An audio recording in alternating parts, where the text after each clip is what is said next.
The phone vibrated itself awake at 3:07 a.m. Dad didn't bother with hello. "Your apartment building is on fire. Hope you have insurance." I stared at the ceiling, listening to the quiet hum of a life I'd already evacuated.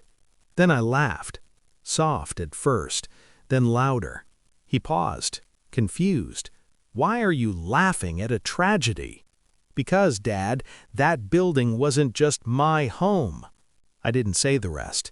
I didn't need to. The truth had been fermenting for months, waiting for a spark that wasn't mine.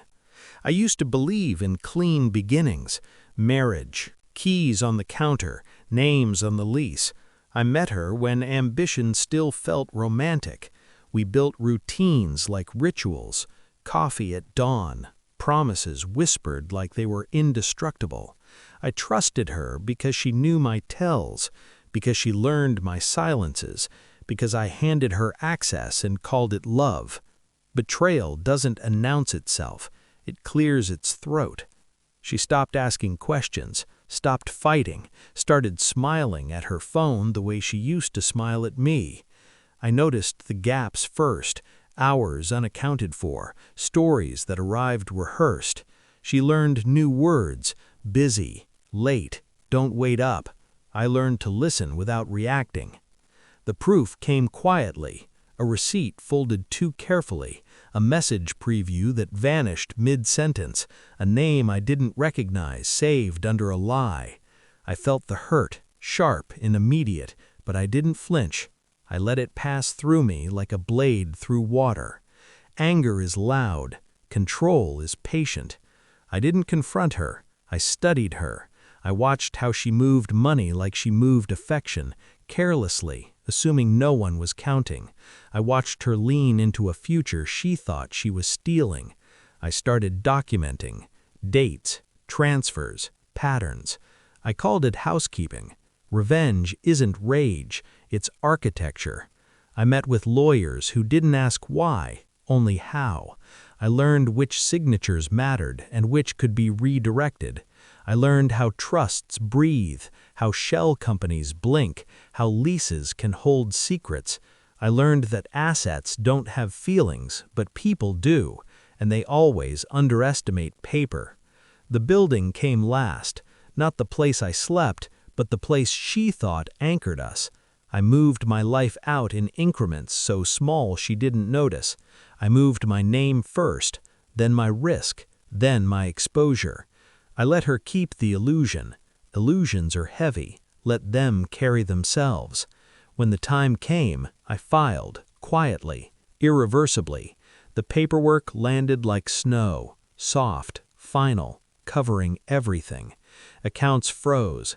Access changed. The stories she told herself stopped lining up with the numbers. She called me when the first lock refused her key. Her voice cracked like glass. "Is this some mistake?" I said nothing. Silence does the explaining.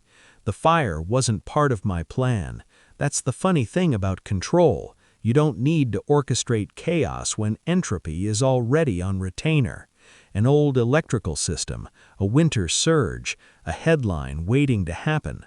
By the time Dad called, the news had already named it a tragedy.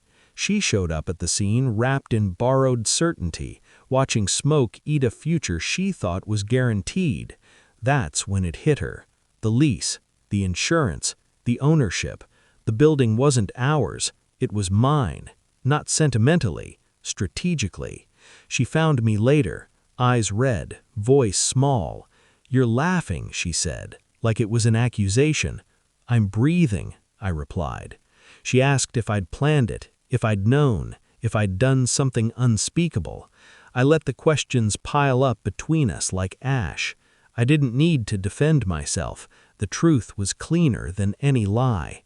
I didn't burn anything. I removed myself. The consequences did the rest. In the end, there was no shouting, no dramatic confession, just a realization dawning in stages. The money she'd leaned on was never hers. The safety she'd gambled was never guaranteed. The man she underestimated had been awake the whole time. Now, when I think about that call at 3 a.m., I don't hear panic. I hear timing. I hear the sound of a story closing exactly where it should. Justice doesn't always arrive with sirens. Sometimes it comes as a phone call in the dark, reminding you that the place you lost was never the thing you were protecting. I didn't lose my home that night. I finished building it.